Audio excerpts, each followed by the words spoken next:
जिस तरीके से फिल्म इंडस्ट्री से रिलेटेड मैं बहुत सारे राज खोलता आया हूं ना, आज भी एक राज मैं आप लोगों के सामने खोल रहा हूं फिल्म इंडस्ट्री का। तो आप as a film maker, as a writer पूरा इस वीडियो को लास्ट तक जरूर देखिए, क्योंकि आपको आज पता चलेगा ना कि जो ज्यादातर फिल्में आपको फ्लॉप लगती है या फिर आपको फ्लॉप बताई जाती है वो एक्चुअल में फ्लॉप होती ही नहीं है। अब ऐसा मैं क्यों बोल रहा हूं ये आप इस वीडियो में पूरा बने रह करके जानिए। आपकी इससे जनरल नॉलेज भी बढ़ेगी फिल्म मेकिंग से रिलेटेड, और आपको काम भी आएगी। आप इस फील्ड में काम कर रहे हैं तो राइटिंग फील्ड में, डायरेक्शन फील्ड में, फिल्म मेकिंग के फील्ड में काम कर रहे हैं तो आपको काम भी आएगी। पूरा वीडियो को लास्ट तक जरूर देखिए। चलिए शुरू करते हैं। हाय एवरीवन, मैं हूं आकाश ओझा पर आप देख रहे हैं आरएस फिल्म्स प्रोडक्शंस। चैनल पर नए हैं तो सब्सक्राइब जरूर कर लीजिए। देखिए, ज्यादातर फिल्में जो आपको बताई जाती है ना कि ये फ्लॉप साबित हुई है, एक्चुअल में वो फ्लॉप नहीं होती है। ज्यादातर फिल्म मेकर्स आपको ये बात नहीं बताते हैं, लेकिन मैं आपको बता देता हूँ क्योंकि आपको हर एक बारीकी सिखाना फिल्म मेकिंग, स्क्रिप्ट राइटिंग की मेरा फर्ज है। देखिए, जो फिल्में बनती है ना उसकी बजट जो आपको बताई जाती है, जैसे किसी मूवी की बजट आपको बताई गई कि इस मूवी की बजट जो है ना वो 10 करोड़ है, ठीक है। एक अंदाजा, मैं आपको जस्ट एक एग्जांपल दे रहा हूँ, ठीक है, 10 करोड़ है, ठीक है। लेकिन एक्चुअल में उस मूवी की बजट कितनी होती है आपको मालूम है? एक्चुअल में उस मूवी की बजट होती है 3 से 4 करोड़, ठीक है। आपको डायरेक्टली डबल करके बता दिया जाता है कि हाँ ये इतनी बजट है तो इतना मेरा एक्चुअल बजट है। जहां 10 रुपए इन्वेस्टमेंट हुआ वहां वो दिखा देंगे कि 20 रुपए इन्वेस्टमेंट हुआ है। उसी तरीके से जो मूवीज आपको बताई जाती है कि ये 100 करोड़ में बनी है, एक्चुअल में 100 करोड़ में नहीं बनी है, वो आपको बताया जा रहा है, वो मीडिया को बताया जा रहा है, मीडिया के जरिए आपको बताया जा रहा है कि वो 100 करोड़ में बनी है।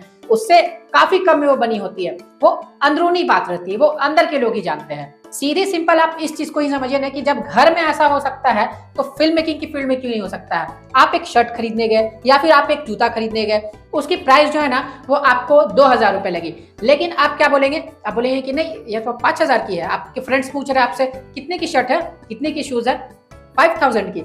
बोलते हैं ना, आप ऐसा करते हैं ना कि किसी चीज को थोड़ा सा डबल करके, थोड़ा सा आगे बढ़ा करके बताना कि इतने की है तो इतने की मैं बताता हूँ। तो एक्चुअल में फिल्म मेकिंग की फील्ड में भी ऐसा होता है। अब देखिए कि मान लीजिए कि किसी फिल्म की जो एक्चुअल बजट है वो 3-4 करोड़ है और आपको बताई गई कि वो 10 करोड़ है, मीडिया के जरिए आपको बताया जाता है यूजुअली। तो एक्चुअल में 3-4 करोड़ जो मूवी की है ना वो तो उन्हें निकल जाएंगे, आराम से निकल जाएंगे। एक तरह के राइट्स तो रहते नहीं है, बहुत तरह के राइट्स है, बहुत तरह की रिलीजेस होते हैं। थिएटर में रिलीज होती है, थिएटर से हटने के बाद ओटीटी पे रिलीज होती है, सैटेलाइट राइट्स बिकते हैं, ऑडियो राइट्स बिकते हैं, बहुत सारे राइट्स होते हैं जिससे फिल्म मेकर्स को ना फायदा होता है।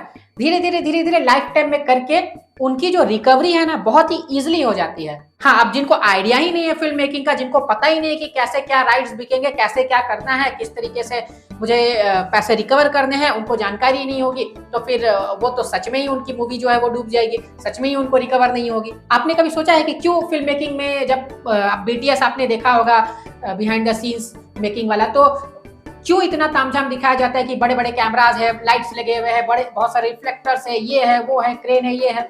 उन सब के काम जो है ना वो पोर्टेबल इंस्ट्रूमेंट से भी किए जा सकते हैं और बिल्कुल सेम रिजल्ट लाया जा सकता है। जो काम आपका ट्रॉली करता है ना, ट्रॉली शॉट के लिए जो काम यूज होता है ना, वो आपका गिम्बल कर देता है आजकल बहुत ही आसानी से। गिम्बल तो छोड़ दीजिए, वो आपका इस तरह का ये जो फ्लाई कैम रहता है ना, ये फ्लाई कैम कर देगा। इससे आप दौड़ करके भी शॉट को लेंगे ना तो एकदम स्मूथ मोशन आएगा, स्मूथली एकदम शॉट आएगा। आप इसे 360 डिग्री शॉट लेंगे ना एकदम स्मूथ आएगी। लेकिन फिर भी फिल्म मेकर जो है वो यूज तो करेंगे ना बड़े इक्विपमेंट्स को, क्योंकि जब बड़े इक्विपमेंट्स को यूज करेंगे तो क्या होगा कि वो बजट को बड़ा दिखा पाएंगे, क्योंकि मेकिंग में जो दिखेगी उसी हिसाब से तो फिर फिल्म जो है वो बिकेगी। और मेकिंग में भी देखने के बाद उतना अंदाजा नहीं लगता है किसी को भी कि हाँ इतना से इतना खर्च हुआ होगा। एक्चुअल में जितना बजट रहता है ना उससे आधा ही खर्च हुआ रहता है। तो वो जो आधे पैसे हैं ना वो बहुत ही इजीली रिकवर हो जाते हैं ज्यादातर फिल्म्स को। हाँ, हिट या फ्लॉप आप इस सेंस से बोल सकते हैं कि ऑडियंस को वो पसंद नहीं आई। अगर आप कॉमर्शियली देखें तो वो हिट है, लेकिन जब आप ऑडियंस के अनुसार देखें कि ऑडियंस पसंद कर रही है कि नहीं कर रही है तो वो मूवी फ्लॉप हो जाती है।